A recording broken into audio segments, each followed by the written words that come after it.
Coach, good morning. Mookie Hawkins, Waffle Sports Cincinnati. How you doing? Good, Mookie. How are you? I'm good.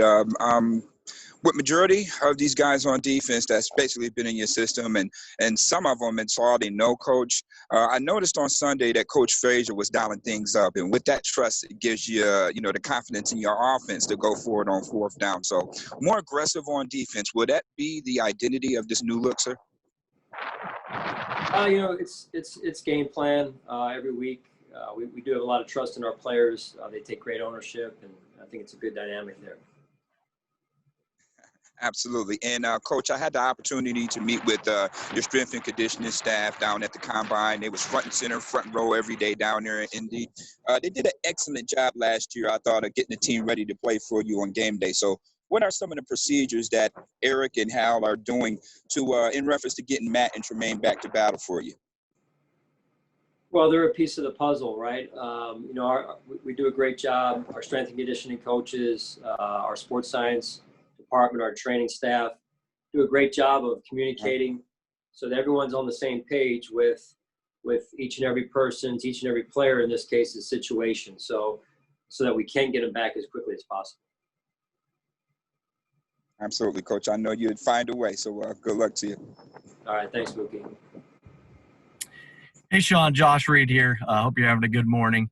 The Ryan Fitzpatrick seems like he's been around the league for 60 years or so. Just keeps finding a way to get it done.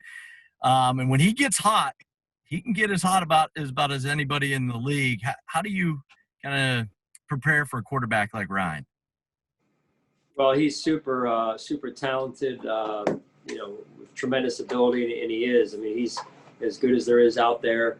And we have a lot of respect for Ryan. So, it's just you got to prepare for a good Miami Dolphins football team on the offensive side of the ball. In particular, Ryan does a great job, and then they've added pieces up front. They've added pieces to the weaponry, if you will, that he has at his disposal. Tight end does a really good job, long and everything. So that was a really close game last week, and we expect a very good challenge from a good and well-coached Dolphins team. Thanks, Sean. Appreciate it. Have a good day. Yeah, you too, Josh. Hey, Sean, Jay with the Buffalo News. How you doing? Good, Jay. What with this being your first road trip, I know you touched on it briefly on Monday, but just how different will things be in terms of precautions that this team maybe will take, and how different will it look going on the road?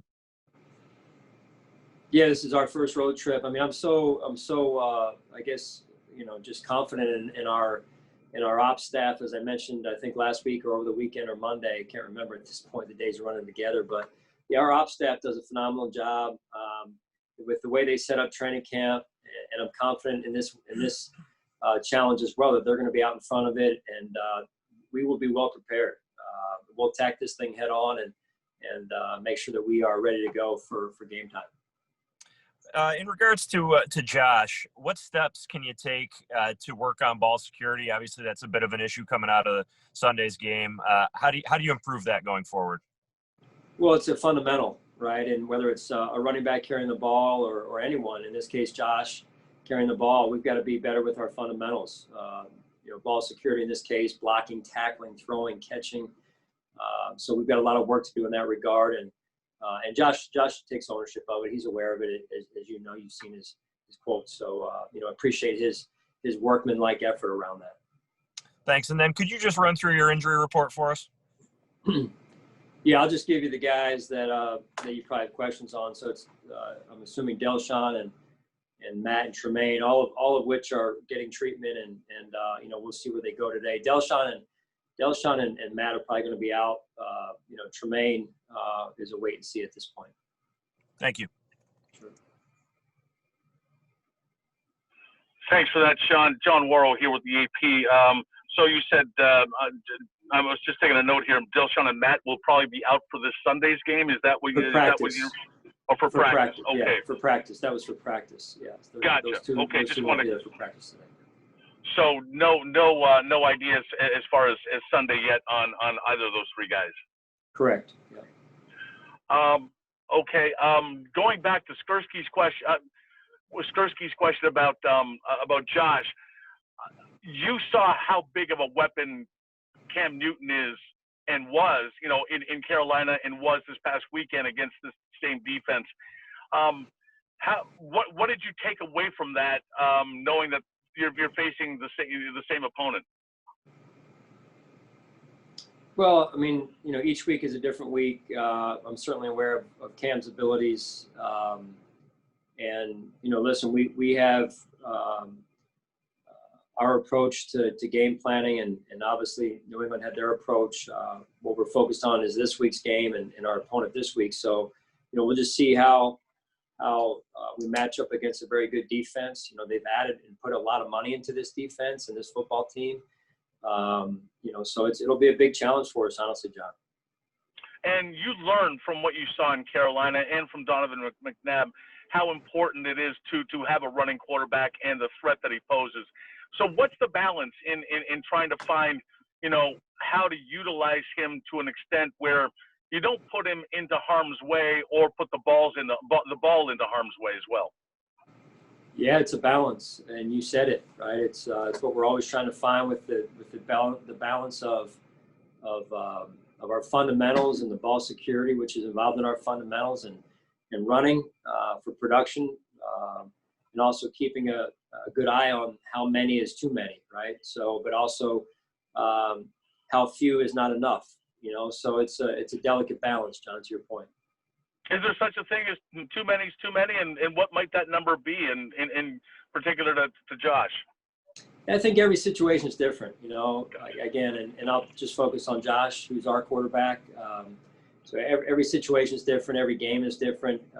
Every situation in the game is different, right? Where we are in the game. So all things that we must take into great consideration as we continue to move forward and grow as a football team, in this case with our quarterback. Thank you. Sure. Hey, Sean, Sal Mayer in Rochester. Good to see you. Good to see you, Sal. The running game last week, I know it was game plan specific. You threw the ball a lot against that team, and they're good against the rush, but I would guess that you weren't overly pleased with the yards per carry for Devin and Zach combined. How do you get that straightened out against this opponent this week? Well, I think it's a mindset, right? And that's where it all starts. And playing well at the line of scrimmage is important. As you know, we've talked about that many times over, and that's where it starts. We've got to play well up front on both sides of the ball, and then when the holes are there, the backs have to hit them. So it's never just one person or one position. It's all of us, starting with me, and I've got to do a better job. And as it turned out, the touches ended up being dead even. I think it was 9-9. I mean, first question, do you foresee that moving forward? And the second part of that would be, do you like where Zach is as a rookie with having so little practice time this year? Yeah, I mean, there's a lot of positives with both of those situations in Zach's case as well there, as you mentioned. And I thought he made some good runs. He protected well most of the day, and I thought he caught the ball well, as you saw in the touchdown catch, and having a good feeling there in terms of the scramble situation. So a lot of positives early on with a lot of work to be done yet. Thanks, Sean. Sure. Hey, Sean, Thad Brown, good to see you. Good to see you, Thad. You talked about money in the defense for Miami and maybe no spot more so than a corner. And what kind of challenge are Howard and Jones, even the rookie, I'm not even going to try with the name, don't worry about it. You know who I'm talking about. But in terms of how much a challenge will they be, and how much are you looking forward to your talented group of receivers going up against those guys? Well, they did a pretty good job of shutting down New England last week, just in terms of with their coverage and their personnel and their schemes. So they're a tough opponent. I mean, it was a close game to the very end there, and so we see that on film. That'll be no surprise to us on Sunday in terms of their ability and the amount of investment they've made on that side of the ball, in particular to your question. So we're going to have to come up with a good week of practice and a good game plan, and then execute at a high level when we go down there. I know that, you as a coach have to be on top of everything, but when you get a chance to have a best on best situation, is there a little more excitement, something that, you can't watch it, you can't focus on it, but something that, you're looking forward to see? Yeah, I mean, this the level of competition that they present to us in terms of their skill level, and again, they went out and got the corners that they did for a reason, right? And then got Shaq down there, and Shaq's a really good football player who we love and have a lot of respect for and appreciation for. So they're a very good opponent, well coached. I think Brian does a great job, and their coordinators as well. So Danny Crossman also, so a lot of respect for those guys with the coaching staff, players. And it's going to be a tough challenge for us. Thanks, Sean. Sure. Hey, Sean, you went the 4 wide receiver set more often on Sunday than you did in all of last season combined. And we heard from Brandon back in April that you guys want to be able to throw the ball often if the game plan calls for it. How close do you think you are to that point after 1 week? I would just say that we're trying to do what it takes to win. Philosophically, we believe in a certain philosophy. Overall, game plan to game plan. It will vary just based on how we feel like is and what we feel like is right for us that week, based on who we have available to us and the different schemes and things. So, without getting too into the weeds on it, Marcel, I think at the end of the day, we're going to do our best to put our players in the position to be successful, whatever that entails, and on a week-to-week basis in this case. Sure. And just to You're good. I can hear you. Okay, cool. Just to follow up, you said you believe in a certain philosophy. What exactly is that philosophy that you bring in game to game? Well, I'll just leave that inside of our walls, if that's okay. I understand you got a job to do, and I do too. But I think we can both respect why I wouldn't want to put that out there. So. Gotta ask. Appreciate you. I got it. Sure. Likewise. Hey, Sean, Adam Benini.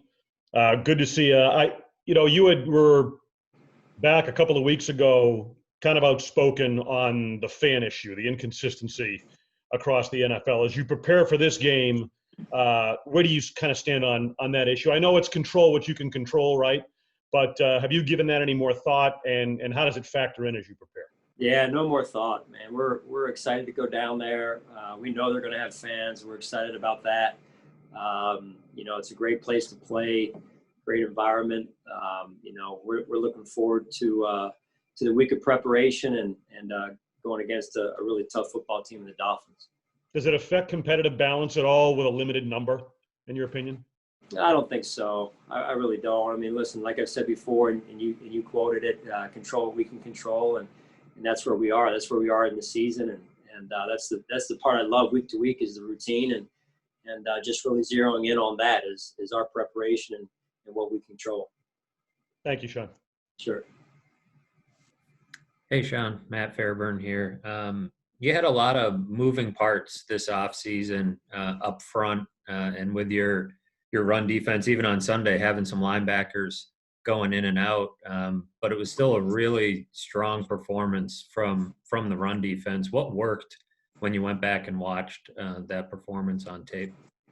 Yeah, I would just say, Matt, it starts up front. The guys those defensive linemen, it starts with the mindset, just like I mentioned about the offense and the offensive lineman. It starts with the mindset, and you got to have that mindset every day of practice. You got to carry it with you into the game, and they're the tip of our spear, both sides of the ball, and so we go as they go, and I think them playing with great fundamentals, great hands in terms of trying to defeat blocks. That's a key. That's the start of it, at least, and you got to have that. What did you see from Justin Zimmer that made you want to put him in the lineup and give him the snaps that you did? Yeah, he did a good job. He's a guy that did some good things for us in camp. He was only here a couple of weeks. Appreciate his approach to his craft, his job, and so I think that was good to see. Thanks, Sean. Sure. All right, we're going to transition into Miami's media now. Start with Cameron Wolf. Hey, Sean, how you doing, man? Cam Wolf out of ESPN. I know you mentioned earlier about Miami's finances they spent this offseason and Shaq Lawson. I wanted to get a view of how, the familiarity with a guy like Shaq impacts the game plan on what you do and maybe what he knows about your guys' scheme.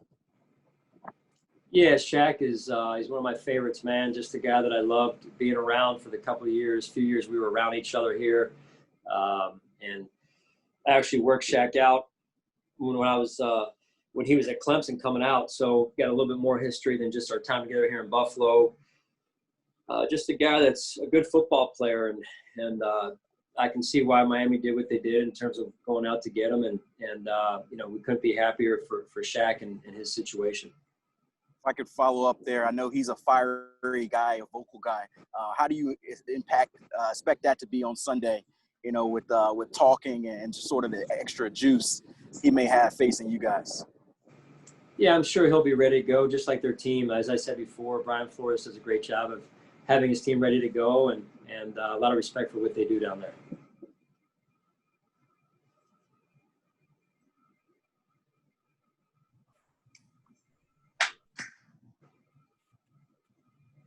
Is that it? Coach, it's Armando Salguero, the Miami Herald. You're obviously in year 4 of your rebuild, and I'm wondering what you think is the most important part of that process to getting a team to be where you're at, and where exactly are you in that process?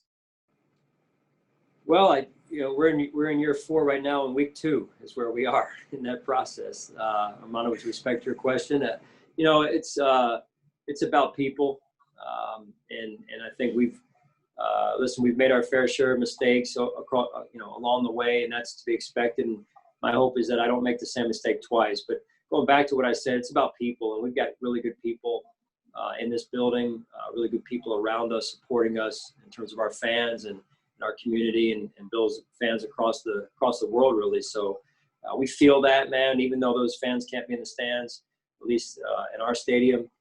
But we just really appreciate everyone's support, and I think that's what really drives it. If I could follow up real quick, you made the playoffs 2 out of your first 3 years, and obviously I know that's the goal again this year, at least. So are you further ahead than what you thought you'd be at this point? Yeah, I don't know. I mean, look, at the end of the day, I'm focused on playing the Dolphins, and I'm not going to get into whether we're further ahead or further behind. And that's honestly my focus when I wake up and when we go to bed, and that and my football team here in Buffalo.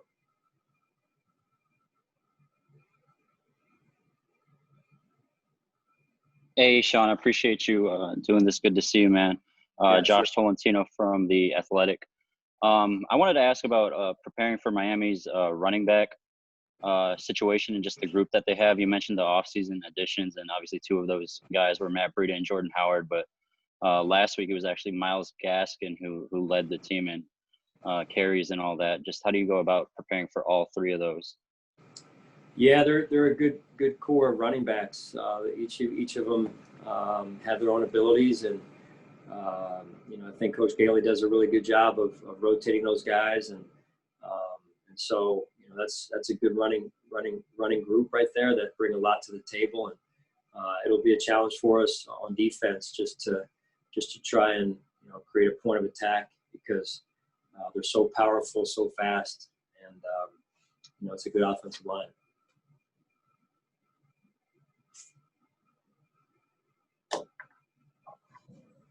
Hi, Coach. Barry Jackson from the Miami Herald. Dolphins played a lot of rookies last week, as you saw. Brandon Jones, their young corner from Auburn, 2 offensive line starters, Raekwon Davis. From watching tape, who among that group caught your eye and impressed you? Yeah, you kind of broke up there. You're talking about all the rookies across the board that they're first-year players. Yeah. Who caught your eye? The 2 offensive line starters, 2 in their secondary as well, played a lot. Yeah, I would say all of them. Honestly, there's quite a few players on that roster that I thought did a good job in the game and played at a high level and look like they've been in the league for a long time, honestly. So that just adds to their roster and their team and who they have. And again, another reason why we've got to have a good week of practice this week as we prepare up here.